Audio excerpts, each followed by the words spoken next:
एवढे बी प्रमाणाचा अर्थ कळाला तर चिंतनाची व्याख्या लक्षात येईल.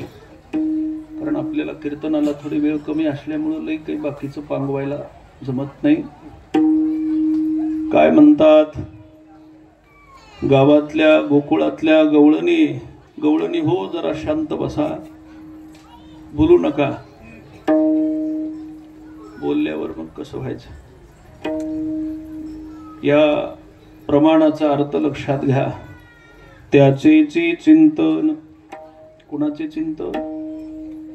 कृष्ण कोठे गेला, कृष्ण हा जेविला नाही. कृष्ण स्वतःच्या पुढे ताट आलं, ताट वाढून घेतलं की त्याचं ध्यान व्हावं. कुणाचं?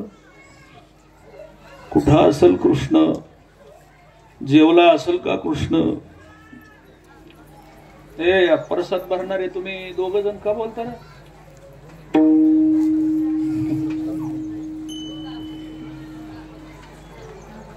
रात्रंदिवस त्याचं चिंतन. आपलं चिंतन असतं पण एखाद्या वेळेस दुपारचं जेवण केल्यावर लक्षात येतं निवद दाखवायचाच राहिला. कधी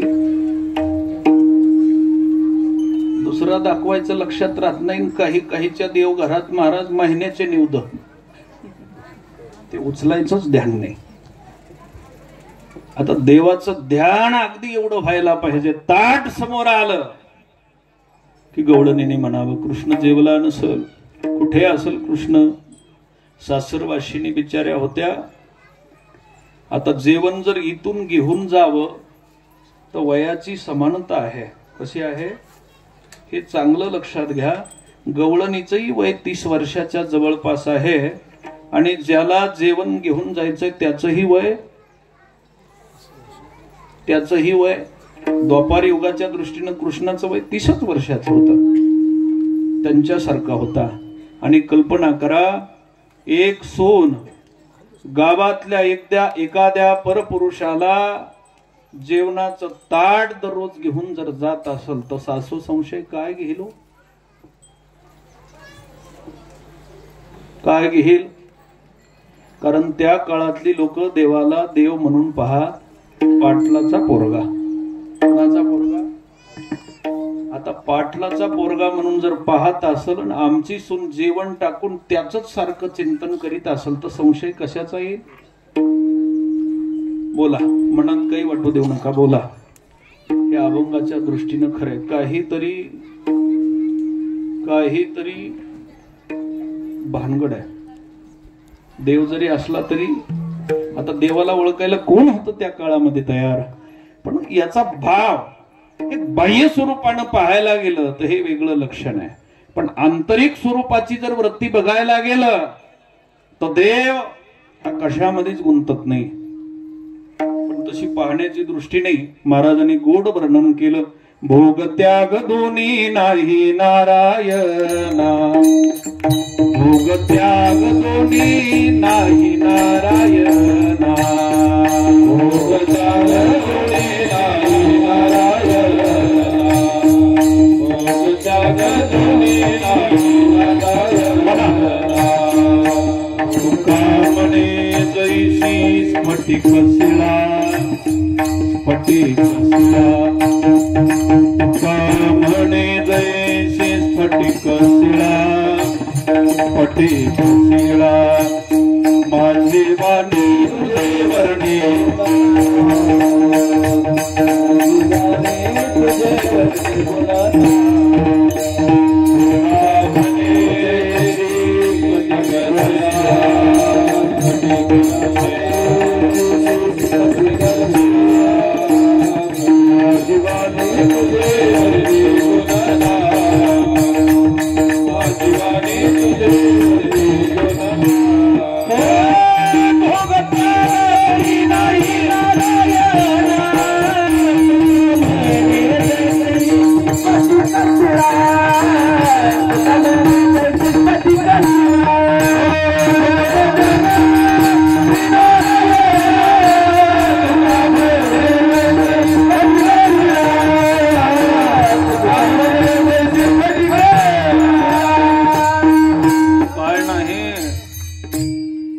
म्हणा येत नाही बरं का, तुम्ही दोघं म्हणा. आवाज कमी जास्त झाल्याचा अंदाज आहे.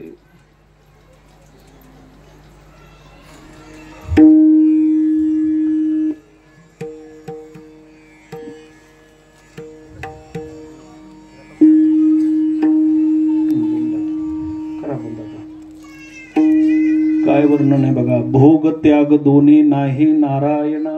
त्याला भोगाची बी गरज नाही, आणि ज्याला भोगाची गरज नाही त्याला त्याग करायची गरज लागते का? लागते का? ज्याला भोगाची गरज नाही त्याला त्यागाची गरज. भोगच नाही तर त्यागाचा काय संबंध आहे? हरभऱ्याचे चणे एखाद्याला खायला दिले, खा ना, नाही म्हणले कधीच खात नाही, कधीपासून खात नाही, 10 वर्ष झालं. का खात नाही? दात पडून 10 वर्ष झालं. खाण्याची इच्छा आहे पण काय नाही. याला त्याग म्हणत नाहीत. याला त्याग म्हणतात का? याला त्याग म्हणत नाहीत. त्याग कशाला म्हणतात तर सर्व समावेशक अनुकूल असून सुद्धा, सर्व अनुकूल असून सुद्धा जो त्याचा त्याग करतो त्याला त्याग म्हणतात. आता आमच्या देवाकडे त्याग करण्याची गरजच नाही, कारण भोगच नाही. काय नाही? भोगाची काय गरज आहे? ज्यानं सर्व समदृष्टीनं जर विचार केला तर सर्व सृष्टीची उत्पत्ती ज्यानं केली त्यानं काय भोगाची अपेक्षा करावी? काही अपेक्षा नाही त्याला. पूजा असणं, त्याला वस्त्र असणं, हे सगळे भोग आहेत. आणि देव भोगामध्ये आसक्त होत नाही. देव कशामध्ये आसक्त होतो तर भक्ताच्या भावामध्ये आसक्त होतो, अन्यथा कशामध्येही आसक्त होत नाही. विठ्ठला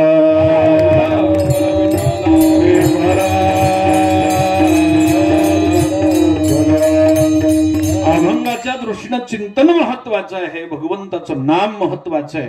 पूजा करण्यामध्ये, व्रत धरण्यामध्ये, तीर्थयात्रा करण्यामध्ये माणसानं कधी वेळ घालवायची नाही. हे काल्याचा सिद्धांत आहे. वेळ असली तर पूजा करायची, वेळ असेल तर तीर्थयात्रेला जायचं. आवश्यक शरीरासाठी पीडा होत नसेल तरच उपवास करायचे, अन्यथा 15 दिवसातली फक्त एकादशी धरायची. नाही तर सोमवार धरायला चालूच, शनिवार धरायला चालूच. शनिवाराचे पत्ते माहित नाही, सोमवाराचे पत्ते माहित नाही, गुरुवार धरायला झालो त्याचे पत्ते माहित नाहीत. गुरु वर्षामध्ये प्रत्येक वर्षामध्ये एका माणसाचे गुरु बी 10 होते. दत्ता महाराज अशानं गुरुवार कशाला धरावा? गुरु केला तर शेवटपर्यंत महाराज त्याच्या चरणावर अखंड निष्ठा राहिली पाहिजे. हे गुरुवारचं फळ आहे. अन्यथा अशानं जर गुरु केला आणि गुरु पुन्हा बदलत राहिला, त्याच्यावर निष्ठा नाही, त्यानं सांगितलेलं पथ्य पाळलं नाही, तर त्यानं गुरुवार जर धरला तर त्याला अगदी नरकाची प्राप्ती होती. हे व्रताचा सिद्धांत आहे. विठ्ठला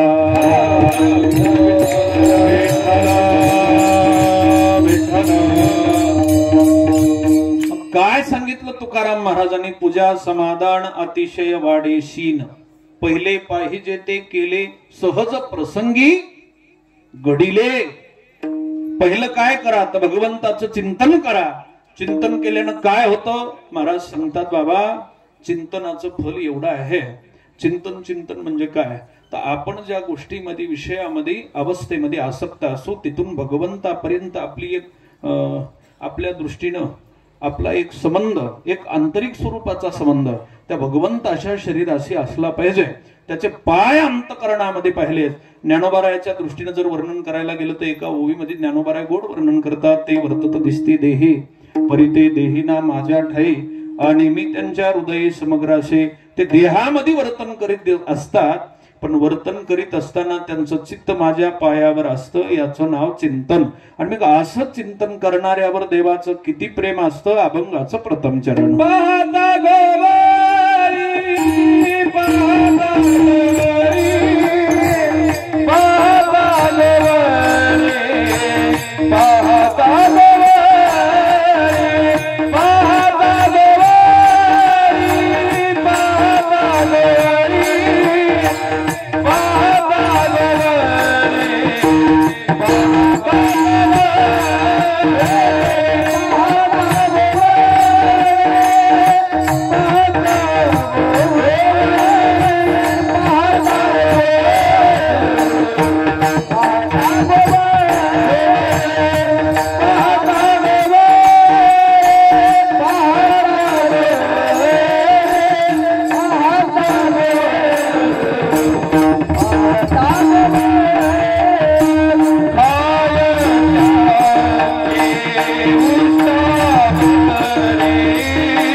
तर देव त्याचं सर्व काही करतो.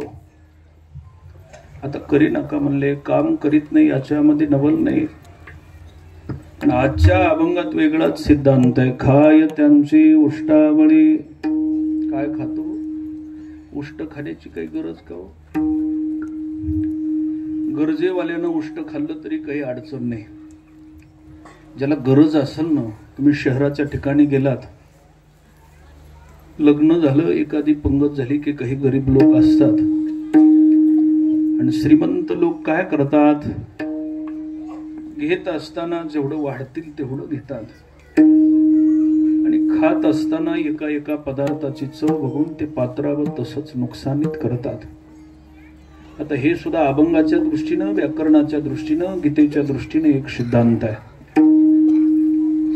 या जन्मामध्ये जर माणसानं अन्नाची नासाडी केली तर पुढच्या जन्मामध्ये त्याला अगदी अन्नाचा तुटवडा निर्माण होत असतो, हे लक्षात ठेवा. पात्रावर वाटोळं झालं तर फक्त मीठच वाटोळं व्हायला पाहिजे, बाकीचं काही शिल्लक राहिलं नाही पाहिजे. तुम्ही म्हणताल महाराज शिल्लक राहिलं पाहिजे, मग गही घेऊन गेलं तर चालेल का? कुठं गही घेऊन गेलं तरी चालत नाही, कारण घरी घेऊन कोण जाणार आहे? जे अन्न केलेलं असतं, आजच्या सप्त्याचा महाप्रसाद हा 1 महिन्यासाठी असतो का आजच्या दिवसासाठी?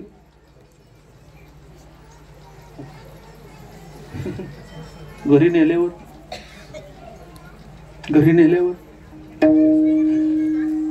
जे आजची निर्मिती आहे याला आजच सेवन केलं तर फल प्राप्त होतं. हे उद्या जर खाल्लं तर याच्यात प्रसादाचं रूप राहत नाही. आणि माझं तर असं म्हणणं आहे, ज्याला काल्यापर्यंत येणं होत नाही याला आयता प्रसाद देणं हे नेणाऱ्याचं पाप असतं. विठाला विठाला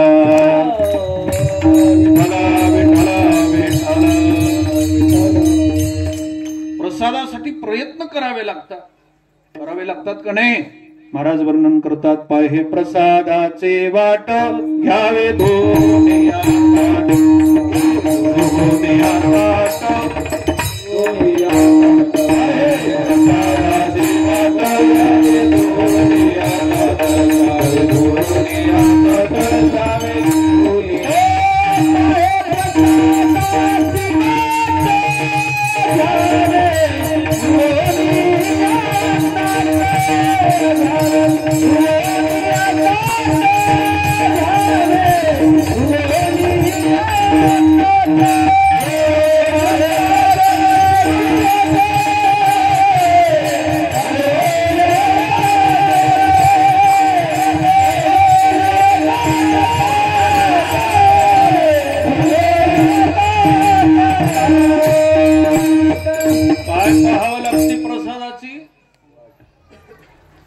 किती दिवस पाहावं लागते. आता आजचा काल्याचा प्रसाद गेला.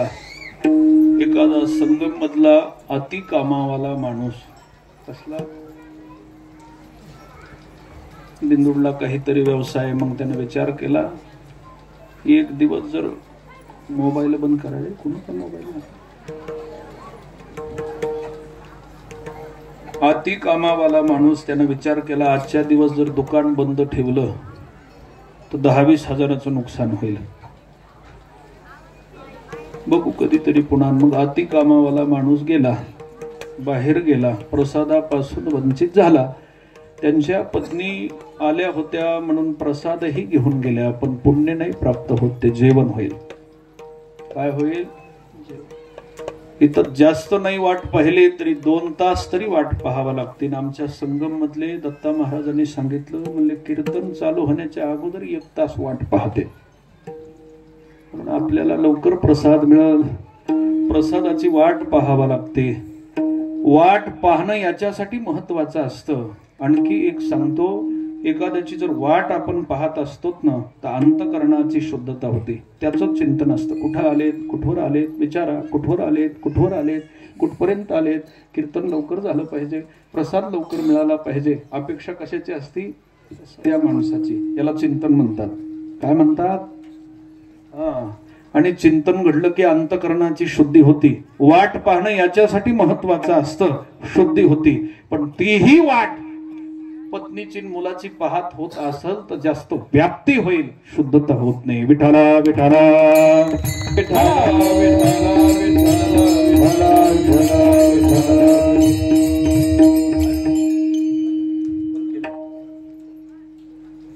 प्रसादाची वाट पाहावी लागते. कल्पना करा, माझा सांगायचा मुद्दा आहे, प्रसाद म्हणून उष्ट जर खाल्लं तर त्या उष्ट्याला एवढा दोष नाही. पण अभंगात खाणारा देव आहे आणि ज्यांचं उष्ट आहे ते कोण आहे? कोण आहे? गोपाळ. कोण आहे? आता प्रसाद कुणी खावा? प्रसाद किती जणांचा असतो? पतिव्रता स्त्रीला पतीचं उष्ट खाणं प्रसाद, साधक अवस्थेमध्ये गुरुचं उष्ट खाणं प्रसाद, मुलांना आई वडिलाचं शिल्लक राहिलं हे प्रसाद. घरी एखादा अतिथी आला आणि तो अतिथी तीर्थ स्वरूप असेल तर त्याचं उष्ट राहिलं. उदाहरणार्थ संन्यासी असेल, ब्रह्मचारी असेल, साधक असेल, वारकरी असेल, अशाचं उष्ट खाल्लं तर त्याला तीर्थप्रसाद म्हणतात. मी सांगत नाही, महाराज म्हणतात.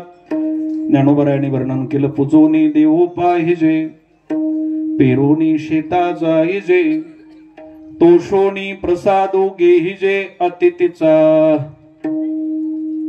त्याला तोषवायचं, त्याची आल्यानंतर पूजा करायची, त्याला वस्त्रदान करायचं, गळ्यामध्ये माळ घालायचे, त्याचं मन प्रसन्न झालं पाहिजे.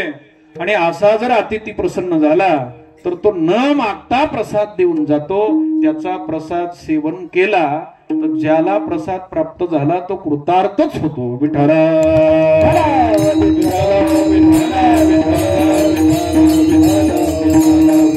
आता हे अतिथीचा प्रसाद. दुसरा देवाचा प्रसाद गीतेमध्ये वर्णन करतात. प्रसादे सर्व दुःखानां हानिरशोपजायते, प्रसन्न चेतसो ह्यंशो बुद्धे पर्यवतिष्ठते. हे प्रसाद महाराज वर्णन करता. देखे अखंडित प्रसन्नता, आतेजेत चित्ता, ते तरी गणे नाही समजता संसार दुःखा. देव प्रसन्न झाला आणि देवानं प्रसन्न होऊन प्रसाद दिला की संसाराच्या भीतीचा नाश होतो, या देवाच्या प्रसादाची फलप्राप्ती. महाराज आता देवाच्या प्रसादाचं फल हे आहे, पण आम्हाला सांगा अभंगात उष्ट कुणी कुणाचं खाल्लं? हे अतिथीचंही नाही, पतीचंही नाही. आता तसं जर पाहायला गेलं तर गोपाळ संत आहेत म्हणूनही कुठं वर्णन नाही आहे का? गोपाळ गोपाळच ते स्वतंत्र वर्ग आहे. कारण आमच्या संताची परंपरा आता चालू झाली. विठ्ठल विठेवर उभा राहिला की संत परंपरेला सुरुवात झाली. पहिले होते पण त्यांना संत म्हणत नव्हते, साधू. काय म्हणत होते? शुकाचार्य असतील, सनकादिक ऋषी असतील, विश्वामित्र असतील, संत नव्हते. महाराज एखाद्यानं सेवा केली, सेवा करून बी राग आला तर तू एका क्षणामध्ये मेला पाहिजेस, इतकी कडकता. कुणाकड? साधूकड. साधूचं लय असतं. संताच्या उपचारात किती बी चूक झाली तरी काही होत नाही. संताला चालू कीर्तनात मारहाण झाली तरी कीर्तन चालू. पण साधू कोण नुसतं वाकड्या नजरेनं बघितलं तरी त्याचं सगळंच वाटोळ होऊन जातं. हे साधू होते. त्या काळात लोक जास्त ज्ञानी होते. आता विज्ञान युग वाढलं आणि देवानं विचार केला साधूचं काम इथं चालणार नाही. कुठं? कारण माय बाप जर बोलायली तर लेकराची पात्रता नाही ऐकून घेण्याची. दुसऱ्याला तर काय मोजित असतील, मोजित असतील का? चांगलं बी सांगायला गेलं तर ते म्हणते त्याच्या काय बापाचं खातो का? कमन सांगतो आम्हाला, आम्ही आमच्या बापाचं खातो. सगळी ऐकू, दुसऱ्यानं सांगायची काय गरज आहे? हे काय आहे? ही आजच्या कलियुगाची स्थिती. आणि असे सगळे अपशब्द सहन करण्यासाठी संत महत्वाचे. तुका म्हणे मधुर वाणी ओटी आणि तुका म्हणे वाव पोटी. असे संत मृत्यू लोकांमध्ये आहेत. साधूच्या उपचारात चूक झालेली जमत नाही. मग ते साधूही नाहीत, संतही नाहीत, गोपाळ कोण आहे? गोपाळाचं का उष्ट खाल्लं देवानं? आता उष्ट खाण्यामध्ये आणखी एक मर्यादा मी मगवा सांगत होतो. ज्याला अन्न मिळत नाही तो उष्ट खातो. भुकेनं व्याकुळ झालेला आहे आणि अशाला जेवण नाही. आणि मग ते श्रीमंत लोक लग्नामध्ये जेवायला बसले की सगळं उष्ट ठेवून जातात पात्रावर. काही काही लोकांची मानसिकता एवढी असती, आपल्याकडं नसल संगमकड, भावकीतल्या लोकांचं जर लग्न असेल ना तर जास्त वाटोळ व्हावा म्हणूनच जास्त घेतात महाराज. ही मानसिकता आहे, विनोदाची भाग नाही आहे का नाही? ही वस्तुस्थिती आहे. ते जास्त घेणार, भरपूर जास्त. त्यांना वाटतं आपल्याला नाही खाल्लं तरी चालेल पण मागच्या पंक्तीला काही शिल्लक, ह्याची वरड झाली पाहिजे. एवढं लग्न मंडप लावून केलं पण पहिल्याच पंक्तीला सगळं उडून. अरे बाबा, त्याचा 10-5 दिवसापुरता अपमान होईल, पण हे अन्नावरचं पात्रावरचं परब्रह्म टाकून गेल्याचा दोष किती दिवस भोगणार तो? अन्नाच्या एक एक कणामध्ये एवढा दोष प्राप्त होतो, त्याचं वर्णन करता येत नाही. आणि मग अशा प्रकारची पात्रावर जर अशुद्धता होत असेल, मला वाटतं परिणाम चांगला होईल. आपले पात्र शुद्ध होतील. आता होतील ना? होतील ना? गरिबी अन्न वाटोळं करायचं नाही, लग्नातही करायचं नाही, सप्त्यात तर करायचंच नाही. आपण वाटोळं केलं तर त्याच्यामध्ये 10 जण जेवतील, 10 जण जेवतील त्याचा विचार करायचा. काही माणसं म्हणतात महाराज जाऊ द्या टाका धुवून, पाठीमागे बी वाटोळच होणार आहे. ते वाटोळं होत नसतं. ते जिथं आपण टाकून देऊ तिथं जीव जंतू त्याला खाऊन कृतार्थ होतात. तुम्ही म्हणताल मग काय त्यांना उष्ट जमत नाही का? कुणाला? पण जीव जंतूचा अधिकार बघितला तर माणसाचा अधिकार आहे तेवढाच त्यांचाही अधिकार आहे. मग त्यांना जर उष्ट आपण खाऊ घातलं तर त्याचंही दोष पोट भरलं तरी प्राप्त होतं. म्हणून आपलं उष्ट जंतू किड्या मुंग्याने सुद्धा खाल्लं नाही पाहिजे. मग आता इतकी शास्त्र आहेत, मग देवानं का खाल्लं? कुणी खाल्लं? म्हणजे तुमच्या देवाला काही मिळत नव्हतं का? अन्न मिळत नव्हतं का? म्हणजे त्याला अन्नाची काय गरज आहे? त्याला भूकच कधी लागत नाही. तहाने तहानची पियावी, भुकेल्या भूकची कहावी, अहोरात्र मावी मवावा वारा. गुणेंद्रियाचे पहुडणे, निरोधाचे वेल्लावणे, झाडाशी साजणे चाळा वेगा. त्याला भूक लागत नाही म्हणण्यापेक्षा भजन करणाऱ्याला सुद्धा भूक लागत नाही. लागते का? मग त्याला कशी भूक लागल? म्हणजे कशामुळे उष्ट खाल्लं? खाय त्यांचे उष्टावळे. बरं, जेही उष्ट खाल्लं ते कशा प्रकारचं उष्ट होतं?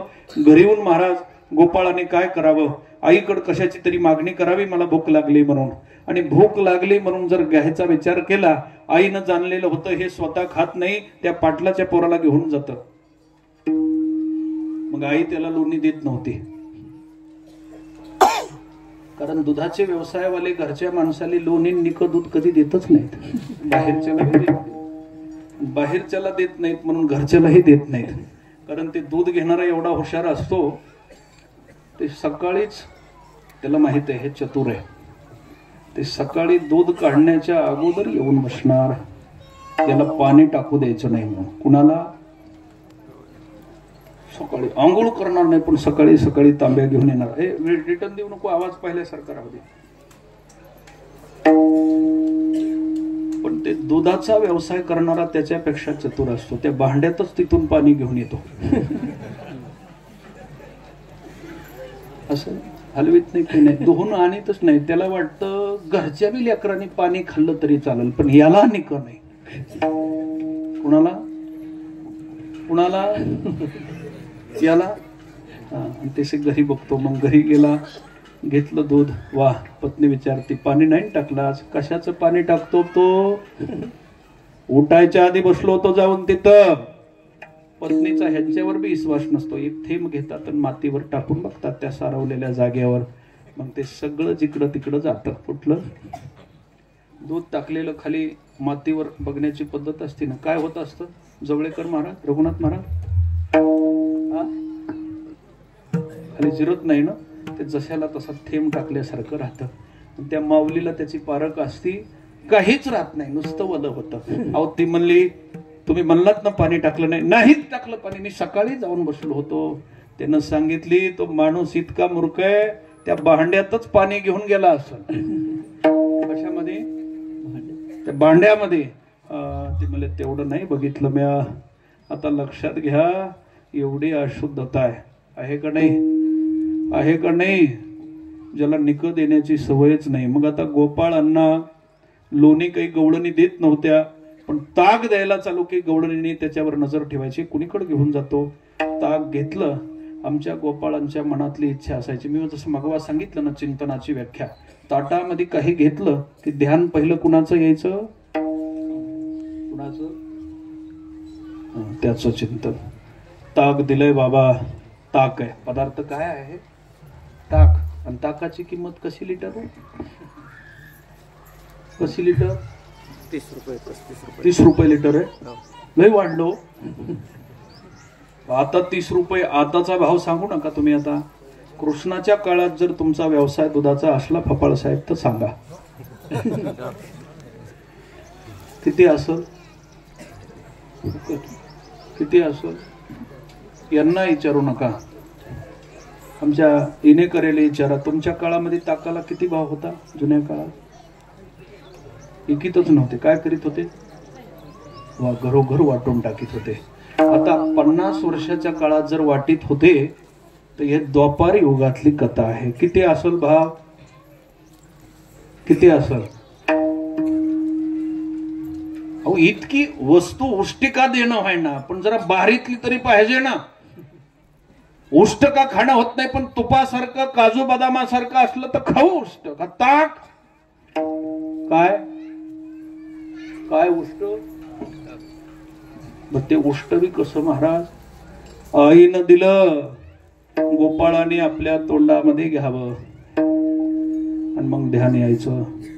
देव माझा उपासी असल, त्यानं काही खाल्लं नसल, ही येडी कल्पना आहे. त्याच्या घरी 9 लाख गायी होत्या. किती होत्या? 9 लाख गायी असून तूप दूध काही विकायला जात नव्हतं कृष्णाच्या घरचं. 9 लाख गायी. गावातला सगळ्यात श्रीमंत नंद पाटील, त्याचा हा अगदी लाडका मुलगा. तो उपवासी असेल का? पण अज्ञानाचं मत असतं. लेक जीवन येत असतो महाराज, त्याला आईची किंमत नसते, पण तरी आई विचारते तुम्ही जेवला नसताल, मग हे खा. आणि मग कसली तरी भाजी त्याच्यावर ठेसा केलेला ते मुलाला देतो. याला वाटतं म्हातारीला तो रागावर येतो.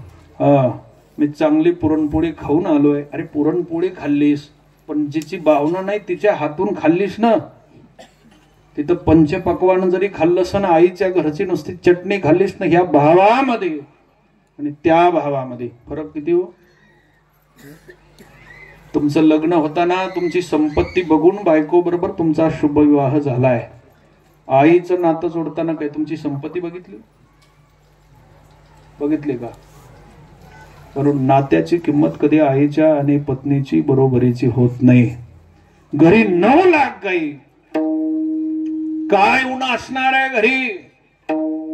समर्थ येतो समर्थाचे पंक्ती भोजने, तळिल्या वरिल्या एकचे पक्वाने.